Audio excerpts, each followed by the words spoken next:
कांग्रेस की पूर्व अध्यक्ष सोनिया गांधी के राज्यसभा जाने के बाद से उनकी लोकसभा सीट पर यानी रायबरेली पर राहुल गांधी चुनावी मैदान में उतरे हैं। वायनाड के बाद राहुल गांधी ने रायबरेली से चुनाव लड़ने का ऐलान किया है। दिलचस्प बात यह है कि अमेठी से हार का सामना करने के बाद राहुल गांधी पहली बार रायबरेली से चुनाव लड़ रहे हैं। परंपरागत चुनाव क्षेत्र और मां का आशीर्वाद होने के बाद भी राहुल गांधी को अपने स्टार प्रचारक के रूप में सचिन पायलट का सहारा लेना पड़ रहा है।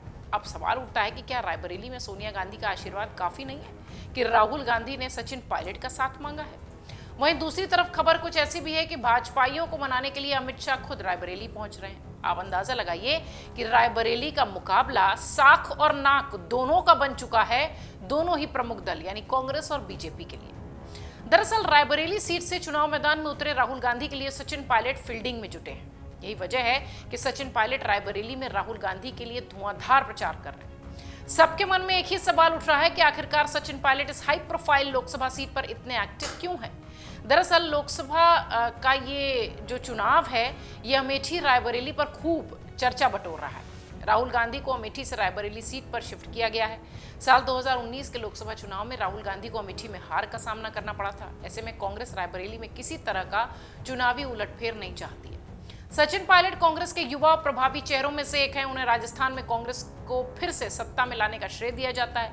हालांकि सीएम की कुर्सी उनकी पहुंच से वाकई में दूर रही है हमेशा ही। लोकसभा चुनाव 2024 के 5वें चरण में रायबरेली की सीट पर चुनाव है और सबकी नजर वहीं टिकी है।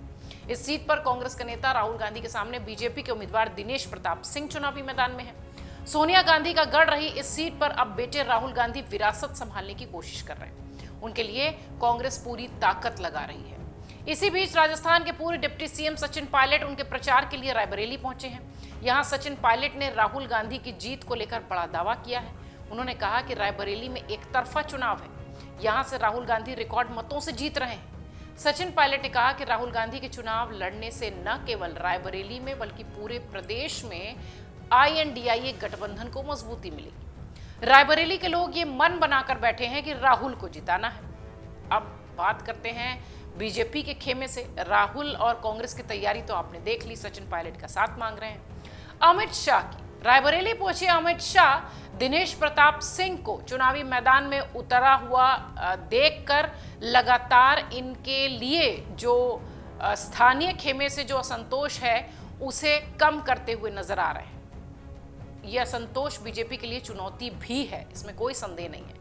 कुछ मुद्दों से नाराज होकर रायबरेली सदर से बीजेपी के विधायक अदिति सिंह और ऊंचाहार से बागी सपा विधायक मनोज कुमार पांडे निर्वाचन क्षेत्र में दिनेश के लिए प्रचार करने से कतरा रहे हैं।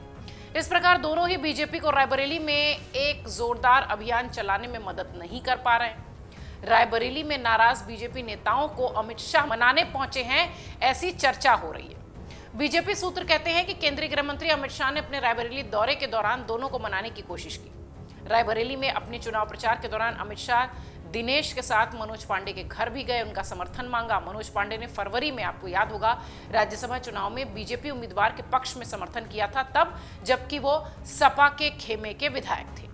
सूत्र कहते हैं कि मनोज के घर पहुंचते अमित शाह ने पांडे से कहा कि उन्हें भाजपा के उम्मीदवार का समर्थन करना चाहिए और पार्टी उन्हें सही समय पर इसका इनाम देगी। अगर देखा जाए तो बीजेपी और कांग्रेस दोनों ही खेमों में चुनौतियां अमेठी और रायबरेली को लेकर जरूर होती हुई दिखाई पड़ रही हैं। शायद इसीलिए इतनी स्ट्रैटेजीज, इतनी रणनीति बन रही है। और जैसा कि हमने शुरुआत में कहा कि दोनों ही पार्टियों के लिए साख और नाक दोनों का सवाल बन चुकी है ये अमेठी और रायबरेली की सीट। इसलिए बीजेपी की तैयारी तो है ही, कांग्रेस जमकर अपने कार्यकर्ताओं से पसीना बहवा रही है। और सबसे बड़ी चीज, प्रियंका गांधी वाड्रा लगातार अपनी 40 लोगों की टीम के साथ 20 मई तक यहीं रहने वाली हैं, वोटिंग के दिन तक यहीं रहने वाली हैं। यानी अगर देखा जाए तो अमेठी और रायबरेली का किला बचाने के लिए कांग्रेस जबरदस्त कोशिश कर रही है और बीजेपी इस किले को तोड़ने की पूरी कवायद लगा रही है। अगर आप ये वीडियो YouTube पर देख रहे हैं तो हमारे चैनल को सब्सक्राइब करें और बेल आइकन को दबाना ना भूलें। अगर आप Facebook पर ये वीडियो देख रहे हैं तो हमारे पेज को लाइक करें।